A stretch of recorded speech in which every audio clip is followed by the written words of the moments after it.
कमला सड़क किनारे पैदल ही कहीं जा रही थी। तभी उसकी नजर एक गाड़ी पर गई। गाड़ी से उसकी बहुत पुरानी सहेली सुधा बाहर निकली। सुधा, सुधा, कौन हो तुम? क्या चाहिए? और मेरा नाम तुम्हें कैसे पता चला? तुम शायद मुझे भूल गई, पर मैं नहीं।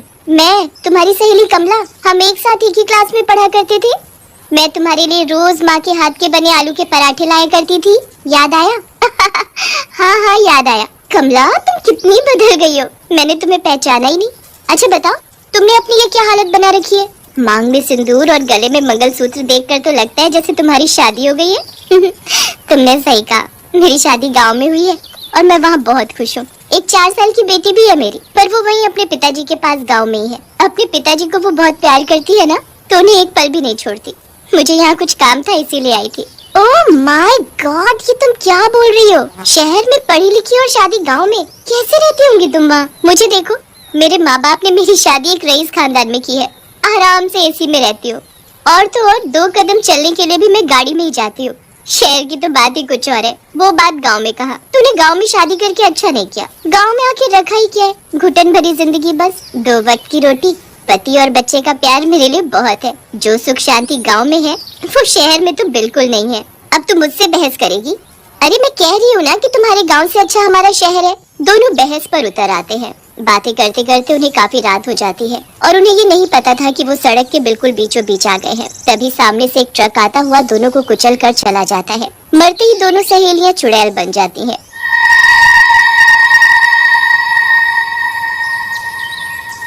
एक शहरी चुड़ैल, दूसरी गांव की। मैं मर गई कमला, मैं मर गई। वो देख, मैं वहाँ मरी पड़ी हूँ।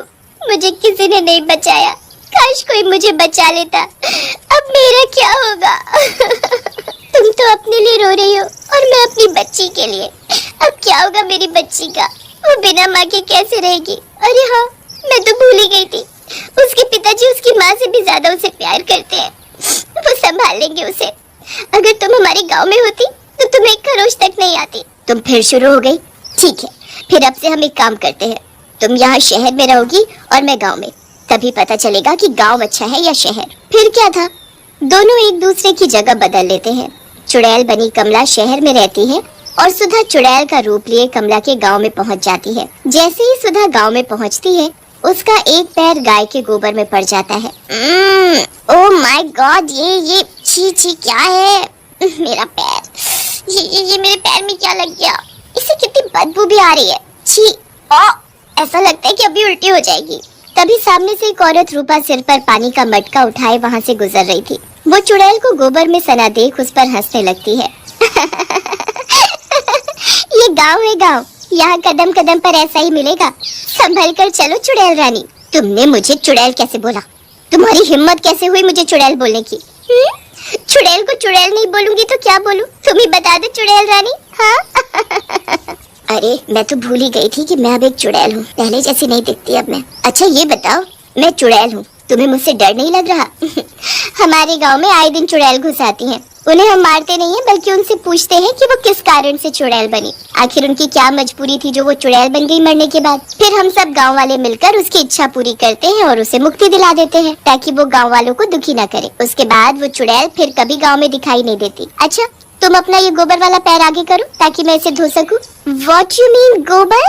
ये गोबर क्या है? इससे तो बहुत गंदी बदबू आ रही है। ये गाय का गोबर है, मतलब गाय की पोटी। छी, तभी कहूँ इससे इतनी बदबू क्यों आ रही है। ये लो जल्दी धो दो मेरा पैर। रूपा मुस्कुराती हुई वहाँ से आगे निकल जाती है। जिसे मैं जानती नहीं पहचानती नहीं, उससे मैं कब से बात कर रही थी और वो मुझसे जरा भी नहीं डरी। क्या सच में गाँव के लोग ऐसे होते हैं? नहीं, मैं कुछ ज्यादा ही सोच रही हूँ। अभी तो यहाँ आई हूँ, अभी तो पूरा गांव देखना बाकी है। इस गांव में आते ही मेरी क्या हालत हो गई। सोचो वहाँ शहर में कमला का क्या हाल हो रहा होगा। वहाँ शहर में कमला इधर उधर भटक रही थी। उसे छुपने की कोई जगह ही नहीं मिल रही थी। ये शहर इंसानों से भरा पड़ा है, पैर रखने तक की जगह नहीं है। कुछ समझ ही नहीं आ रहा कहाँ जाऊँ। तभी कमला को सामने पकौड़ों की दुकान दिखती है। वो सीधी वहाँ घुस जाती है। भैया, क्या मुझे थोड़े पकौड़े दोगे? बहुत भूख लगी है, इसके बाद तुम्हें पैसे भी दूंगी। क्यों नहीं, मैं भी तुम्हें कोई फ्री में तो दूंगा नहीं। पैसे तो देने ही पड़ेंगे। जैसे वो भैया सिर उठाकर चुड़ैल को देखता है तो उसे देखकर डर से थर थर कांपने लगता है। तुमने पहले क्यों नहीं बताया कि तुम चुड़ैल हो? मैं तुमसे पैसे ही नहीं मांगता। तुम ये पकौड़े फ्री में खाओ, पर मुझे मत खाना, चाहे तो सारे खा लो। पकौड़े वाला भैया तुरंत वहाँ से भाग खड़ा होता है और एक तांत्रिक को अपने साथ बुला लाता है। वो देखो, वो रही चुड़ैल। मेरी दुकान पर चुड़ैल ने कब्जा जमा लिया है। बाबा, अब आप इसे अपनी तंत्र विद्या से भगा दो। आपको जितना पैसा चाहिए मैं तुम्हें दूंगा।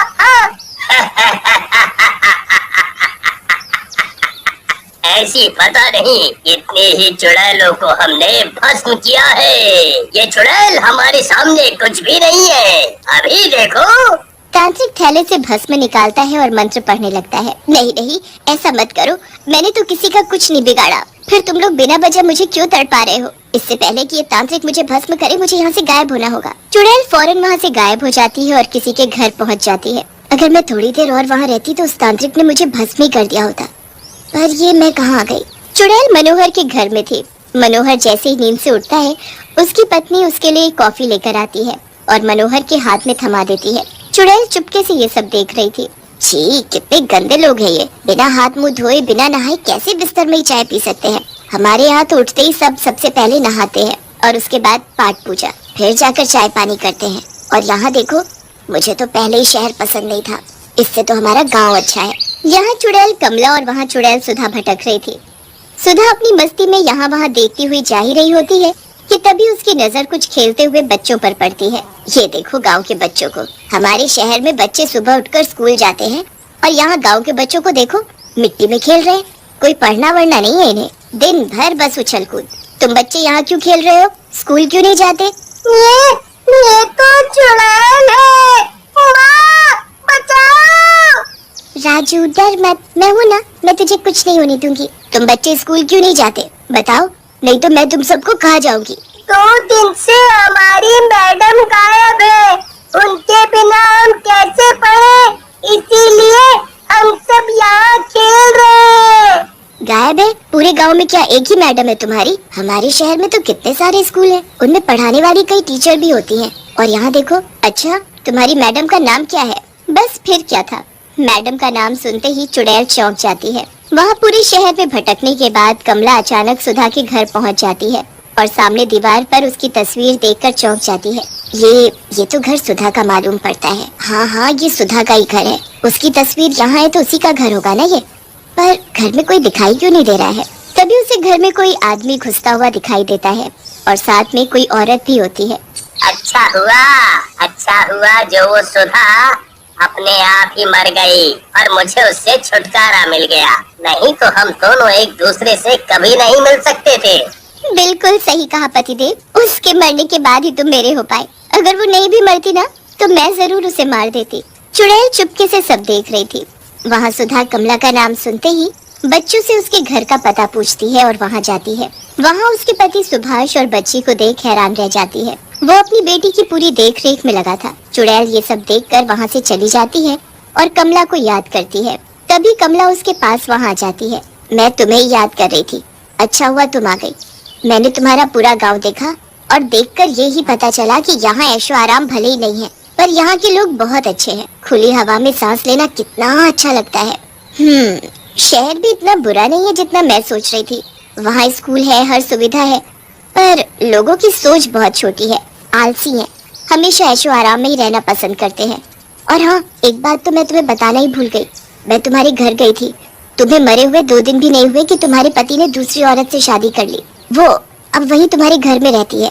सुधा ये सब सुनकर रोने लगती है। कमला उसे जैसे तैसे चुप करा देती है। मेरा पति बेईमान निकला, पर कमला तुम्हारा पति और बच्ची बहुत ही अच्छे हैं। तुम्हारा पति अपनी बेटी की बिल्कुल माँ के जैसे देखभाल करता है और गांव के लोग वो भी बहुत अच्छे हैं। गांव की खुली हवा में सांस लेकर बहुत सुकून मिल रहा है। दोनों चुड़ैलों को अपनी अपनी जगह बदलने के बाद पता चला कि दोनों ही जरूरत की जगह है, शहर भी और गांव भी।